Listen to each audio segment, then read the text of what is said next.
pesar de todo, fíjense que estos 10, yo pensando y reflexionando sobre la exposición, pensaba que algunos no son nuevos, sino que son viejos.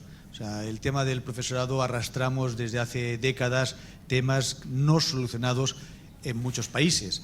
Se ha de reconocer que es arriesgado para mí hablar de todos los contextos. Lógicamente no es lo mismo el contexto europeo que a veces algunos países latinoamericanos o centroamericanos o norteamericanos o otros países europeos, ¿no? Con lo cual me van a disculpar que yo haga más referencia a lo que yo conozco, aunque algunos países, por ejemplo, este reto lo pueden tener más o menos superado que otros países. Lógicamente es casi imposible porque la formación permanente se distribuye de forma muy diferente en todos los países, ¿no? Pero sí que es cierto que algunos retos son viejos retos, que no se han llegado nunca a cumplir en algunos países o que está costando llegar a superar estos retos, ¿no? Vamos a empezar, yo, por la base. Para mí la base sería qué es lo que nos va a posibilitar antes de construir una nueva formación permanente del profesorado. Y la base son retos muy conocidos por ustedes y por todas las investigaciones que se han realizado desde hace muchos años. Les comentaba anteriormente que la década importante de la formación permanente es los años 80. Después hubo la década del currículum, de las reformas. En los 80 es cuando se empezó a preocupar los sistemas educativos por la formación permanente. Allí encontraríamos los primeros textos y las primeras investigaciones interesantes, los handbook que hablaban sobre el tema de los docentes y su formación. ¿Por qué les digo esto? Porque estamos hablando de cosas muy recientes. En el campo de conocimiento de la formación permanente consideramos que antes de los 80 eran aventuras, eran intuiciones, no había sistematización, había muy poca investigación y la investigación era empírico-analítica o conductista, donde únicamente se veía la formación del profesor en referencia a lo que el alumno sabía. El alumno fracasa, vamos a ver qué hace este profesor. No en sí mismo el profesor, como que después aparecen, ustedes recordarán todo el tema del pensamiento del profesor a partir de los aspectos cognitivos, ¿no? De cómo planifica, cómo programa, ¿no? Pero hasta ese momento la investigación se centraba en ver las conductas del profesor delante de los alumnos, con lo cual se considera que son investigaciones que no ofrecieron mucho cambio para pensar sobre la nueva formación permanente. A partir de los 80 sí. Aparece todo el tema del conocimiento didáctico del contenido, el conocimiento experto. Empiezan a aparecer investigaciones cognitivas que nos van demostrando qué está pasando cuando el profesor actúa en la práctica o cuando programa, cuando evalúa, ¿no? Pero la base aún se continúa cuestionando. Una, fíjense que es esta, la formación inicial. La formación inicial continúa siendo en muchos países un verdadero problema, porque es la base. O sea, una formación inicial dará pie a una formación permanente, a una determinada forma de pensar la formación. Por ejemplo, el ministro decía que está intentando que en Argentina, y espero que lo consigan, que la formación sea parte intrínseca de la profesión. ¿Qué más quisiéramos que esto pasara en todo el mundo y en todos los colectivos? En casi todos los colectivos profesionales la formación permanente forma parte intrínseca. No hay médico, abogado, ingeniero que no piense que se ha de formar permanentemente si quiere sobrevivir en el mundo productivo o en el mundo profesional. ¿Cuántos profesores y profesoras acabaron la formación inicial y hasta su jubilación continúan haciendo cosas muy parecidas? O sea, no se considera a veces la formación como parte intrínseca. Y esto forma también, es una forma que se desarrolló de una forma equivocada en la formación inicial. O sea, la formación inicial históricamente no ha inoculado a los maestros y maestras que toda su vida han de formarse. O sea, la frase no es, oye chico o chica, ahora estudias magisterio y después trabajas de maestro. No. La frase ahora es, ahora estudias de magisterio y continúas estudiando cuando vayas a la práctica. Pero esta mentalidad no se introduce de una forma real. No hablo de Argentina y Brasil, hablo de mi país, No crean que... Pero esto es un problema que tenemos porque la base de la formación inicial es importante. Fíjense, la formación inicial cuando nace en las normales de los años de mediados del siglo XIX, a partir de los años 1850, que recuerden que se llaman normales, porque viene copiado de Francia, porque sientan, no porque son normales los maestros, sino porque sienta la norma. O sea, el normal se llama así porque sienta la norma. Sienta la norma. Cuando nacen las normales, nacen de una forma totalmente con currículums, con la currícula de formación es eminentemente racionalidad técnica. Y aún seguimos igual. Es que aún seguimos igual. Todos sabemos que no funciona y seguimos igual. Fíjense, la racionalidad técnica en la formación inicial dice que para ser maestro uno debe saber teoría, ha de saber tecnología y práctica. Y así se montan los currícula. O sea, damos introducción a la pedagogía, psicología, sociología, tal. La segunda, tecnología, didáctica de la matemática, didáctica de la lengua, y después prácticas, o entre medio. Esto no funciona. Hace años que la investigación demuestra que así no se forma un enseñante. Que el enseñante se forma como después de desarrollar un pensamiento práctico a través de la práctica, y todo lo demás pivota sobre la práctica. También es cierto que a lo mejor no podemos hacerlo, enviar a los maestros a la práctica el primer día y que pivote toda la teoría sobre la práctica, pero al menos intentar hacer alguna cosa diferente, porque se demuestra que esta racionalidad técnica no está preparando bien a los enseñantes. Por eso, cuando un enseñante va a la práctica, recibe el choque de la realidad. ¿Entiendes? Anda, ¿qué mentalidad tienen los profesores cuando salen de la formación inicial y van a la práctica? De que no ha servido para nada. No es verdad tampoco, ¿eh? Esta es la percepción. Y es una percepción investigada, porque es el choque de la realidad. Entonces, una cosa fundamental, fíjense, de la formación permanente es reformar la formación inicial, introducir nuevas formas de pensar la formación, porque todo esto capacitará a un enseñante, cuando salga verá normal continuar formándose a lo largo de la vida, a lo largo de la vida. Pero para eso, ¿qué se necesita? Evitar una formación inicial, que es la que yo os comentaba, que es lo que llamamos el modelo del ingeniero o el modelo del astronauta, que es un modelo donde para el Instituto de Formación Inicial todos los maestros son iguales. Se les explica a todos lo mismo, como si fuera un ingeniero, como un astronauta. Mira, los chicos son así, hay esta metodología, la escuela es una nave espacial, tocáis el botón rojo y pasa esto, tocáis el botón verde y pasa esto. Y cuando salís os doy todos el traje de astronauta y a la escuela. Y muchos se mueren por el camino, se ahogan, porque no saben cómo funciona el oxígeno, ¿no? Es una metáfora, disculpen, ¿eh? Pero esta idea de intentar luchar para que el modelo de formación inicial no sea personalista, en sentido no de Munier, sino individualista, no formar como ingenieros ni astronautas, sino como personas prácticas que reflexionan sobre el trabajo. Pero esto, señores, significa cambiar la metodología.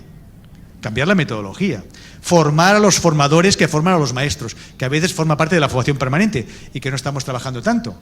¿Quién forma a los maestros? ¿Quién les está formando? Primera idea, ¿no? Si yo soy capaz como enseñante de transmitir mis emociones a ustedes, de explicarles con pasión, de acercar mi realidad a ustedes, ustedes me entenderán mejor y aprenderán más de mí. Soy una persona fría, distante, que no tengo en cuenta las emociones. No veo a la gente como personas, sino como técnicos que implementan metodologías. La gente aprende mucho menos. Y si no, recuerden ustedes sus mejores maestros. Verán cómo eran aquellos que les comunicaron estas emociones. Aunque no fueran tan sabios como otros, pero aprendieron mucho más de ellos. En actitudes. Miren, esto hay una frase de Esteve que dice: menos matemáticas y más humanidad. Yo creo que es interesante esta caricatura de decir, la formación tiene que ser, es cierto, en contenidos, pero también en actitudes de trabajo en grupo. Esto nosotros le llamamos, nuestro grupo le llamamos el método forma parte del contenido. En el sentido que es tan importante lo que un formador trabaja de contenido como la forma en que lo trabaja. La actitud de la forma de trabajar, la actitud que desarrolla el trabajo en grupo, la transversalidad de la comunicación, la facilidad de respetar a los demás, todo esto forma parte del método, forma parte del contenido. Esto es un tema fundamental. Bueno, hay tres temas fundamentales que nosotros comentamos siempre, y aquí está mi compañero también, es que el maestro es sujeto de su formación. Siempre que hay formación permanente se han de crear estructuras de participación y diálogo, y es muy importante que el método forma parte del contenido. Si no, estás fallando lo principal. O sea, es decir, es como si alguien, mediante transparencias de PowerPoint, explicara los métodos activos, ¿no? Sentado en la mesa. No digo que haya alguien, sí que hay, sí. Pero voy a explicar a ustedes los métodos activos de enseñanza. Miren, primero, métodos activos clasificados por el alumno, el profesor. Transparencia 2. Y por favor, lo voy leyendo para que lo entiendan. Y tienen el papel, subrayen, ¿no? Bueno, así nos va. Pero bueno, esta idea, ¿no? Esta idea también es muy importante. No caer en lo que se llama la inteligencia ciega. De Morén también. La inteligencia ciega significa, como el maestro es un pensamiento práctico, lo que busca son recetas, lo que se llama recetología. Es una tendencia, demostrada, tendencia. Oiga, no, pero dígame cómo yo esto lo voy a cambiar. Yo qué sé, oiga, usted está aquí, yo estoy en la... Es como si me preguntara un maestro de Tanganica cómo cambiar su ala. Yo no estoy en Tanganica, yo no lo sé, ¿no? Entonces, una cosa importante, si me preguntar un alumno, atención, voy a exagerar, profesor, para ser buen maestro, ¿qué necesito? Yo le diría, mira, 3 cosas. Leer, leer y leer. En broma. Pero es esta idea, O sea, hemos de luchar porque la teoría es fundamental. La teoría es fundamental, porque fíjense, hemos comprobado en la investigación que los maestros que no leen teoría, que no comunican, no comparten, acaban siendo maestros reproductores, copian de otros, como no tienes tu propio pensamiento. ¿Y saben cuál es la copia peor del magisterio? El libro de texto. Claro, si yo no leo, no sé el contexto, no sé de qué va, pues lo más fácil es seguir el libro de texto, ¿no? Que está muy denostado en el campo de la educación. Si un maestro es más culto o lee, tiene alternativas, trabaja el libro de texto y otras alternativas, ¿no? Con lo cual es importante la teoría para no caer en prácticas reproductoras. Esto cuesta bastante, introducirlo en la enseñanza, porque la gente tiene tendencia a lo práctico, pero si no, chico, no, es que tenemos que leer, intercambiar. Ya sé que hoy cuesta bastante con los alumnos, sobre todo en formación inicial, le das un texto, como están acostumbrados al WhatsApp, media página le parece ya el Quijote. Dice, pero bueno, ¿todo esto tengo que leer? Dice, hombre, no sé, en media página, ¿no? ¿Y no lo podía usted resumir? ¿No? Es una broma, pero es verdad que está pasando. Entonces, esto es la generación nueva de maestros que puede ser, digo, oiga, usted deme los apuntes en WhatsApp, ¿no? Pero bueno, ¿no? Bien. No hay nada válido en el campo de la educación. Recuerden, no vayan con certeza con el camino equivocado, O sea, no hay verdades absolutas. No hay mundos lineales, el mundo es complejo. Lo que hoy funciona, pasado mañana no funciona, porque cambia la realidad social, científica, educativa. ¿Cómo ha cambiado el mundo en 20 o 30 años? La realidad social, económica, muchísimo. ¿Ha cambiado tanto la educación? Como dice un autor, dice, si nuestro bisabuelo se levantara en Buenos Aires y fuera por Buenos Aires, se quedaría pasmado del cambio. Ahora, ¿y si entrara en una escuela? Diría, uy, la han pintado. Una broma, perdón, no, es una broma, no. Esta idea de la formación comprensiva permanente, ¿no? Esta idea, incorporar al sujeto profesor, su emocionalidad, sus experiencias, su contexto donde se produce el acto de conocer, que es la escuela.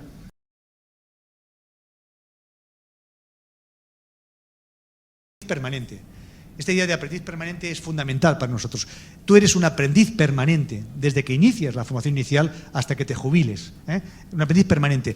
Y en tu escuela será donde aprenderás. Fíjense la frase, bueno, la 8, no, aparece más tarde. La 8. La 8 es un tema que comentaba ya, es la pérdida del monopolio del saber. O sea, el maestro y la maestra hemos perdido todos el monopolio del saber. ¿Por qué? Se ha comentado. La tecnología, mucho más, el cambio de conocimiento. A ver, les hago una duda y esto me salto el desafío. El desafío es, si sabemos que el conocimiento queda obsoleto de aquí a unos años y que cambia tan vertiginosamente comparado con los años anteriores, ¿qué es más importante? ¿Enseñarles muchos conocimientos o enseñarles determinadas actitudes para poder trabajar los conocimientos? Esta es la frase, ¿no? Con lo cual, fíjense, aquí está la pregunta. ¿Qué conocimientos son relevantes en el siglo XXI? Porque en el siglo XX estaba claro, la persona que recibía la formación en el año 20 o 30 o 40 le servía toda su vida, pero ahora no. Con lo cual, esta es la idea, El desafío es, señores, ¿qué hacemos? Hemos perdido el monopolio del saber. El saber está en todos los sitios. Entonces, ¿qué hacemos para que los chicos aprendan a buscar, a seleccionar, a utilizar los smartphones, a conocimientos obsoletos? Bueno, hoy día le comentaba que Finlandia está eliminando la letra ligada. Bueno, yo digo que va por buen camino, Porque esto llama, uy, ¿esto qué pasa? Si esto es del año de 2 siglos. Señores, pero el mundo cambia, los conocimientos cambian. Entonces cuesta mucho cambiar el paradigma de lo que pensamos, porque estamos pensando en nuestra cultura, pero nuestra cultura es la cultura de los chicos, de adolescentes de ahora, ¿no? Esta idea, ¿no? Es una pregunta, yo digo, de los próximos años, ¿Qué conocimientos son relevantes que tenemos que enseñar? Que antes no pasaba, porque antes el maestro le duraba toda la vida y ahora no nos dura casi nada, ¿no? El desafío, voy acabando. Desafío, si me va bien, 9. Bueno, más falta, yo siempre la tengo aquí llamándome la atención, A ver, veo que el 9 se resiste. 9. Bueno, esta es ya resumen de lo que estamos trabajando. Fíjense, la formación debe crear espacios de aprendizaje y cultura colaborativa. Esta idea de que el maestro ha muerto, viva el equipo docente. La colaboración será fundamental en los maestros, hasta para sobrevivir en situaciones muy delicadas, ¿no? ¿Qué significa? Denostar un poco la actualización. O sea, más que actualizar, pedimos también que nos actualicen en temas nuevos, pedimos que la formación nos ayude a crear espacios de aprendizaje. Cuando hablo de espacios, hablo de espacios metafóricos, no espacios físicos. Espacios, intercambio de experiencias, pensamiento reflexivo, trabajar el tema de lecturas y discutirlas, explicar prácticas, poner casos de otros compañeros, buscar ejemplos, hacerlos trabajar en grupo que reflexionen sobre un tema determinado. Todo esto es crear espacios de aprendizaje. La actualización crea espacios de enseñanza y eso nos ha costado muchos años. O sea, siempre nos han actualizado creando espacios de enseñanza. Y decimos, no, está bien que nos hagáis eso, pero sobre todo crearnos espacios de aprendizaje, que es otra forma de trabajar. Para eso necesitamos asesores, expertos o formadores, no expertos infalibles, sino prácticos reflexivos. Bueno, esta idea de la individualidad a la colaboración, lo que se llama, Harry Reis le llama colegialidad participativa. Dice que hay dos tipos de colegialidad, la artificial y la participativa. Esta es la participativa. Y después las 3C del maestro. ¿Qué es? Conocimiento, tienes que saber.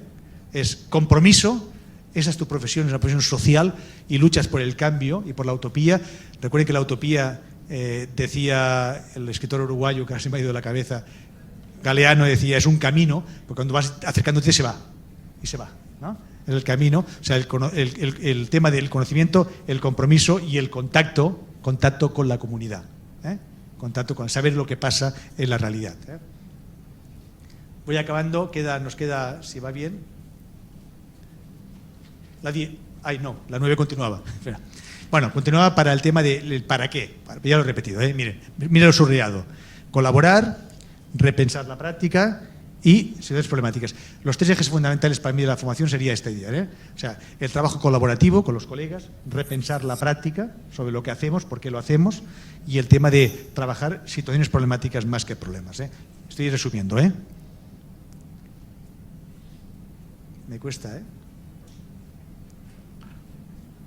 Bueno, esta es la idea que les comentaba, ¿no? La colaboración parte del profesorado, que es la identidad docente, se construye la colaboración. O sea, viene a decir, la colaboración no es hacer todos lo mismo, sino parte de la individualidad del docente que colabora con los compañeros. Fíjense la frase, que es una frase muy conocida, que yo siempre digo a los profesores y a los formadores, ¿no?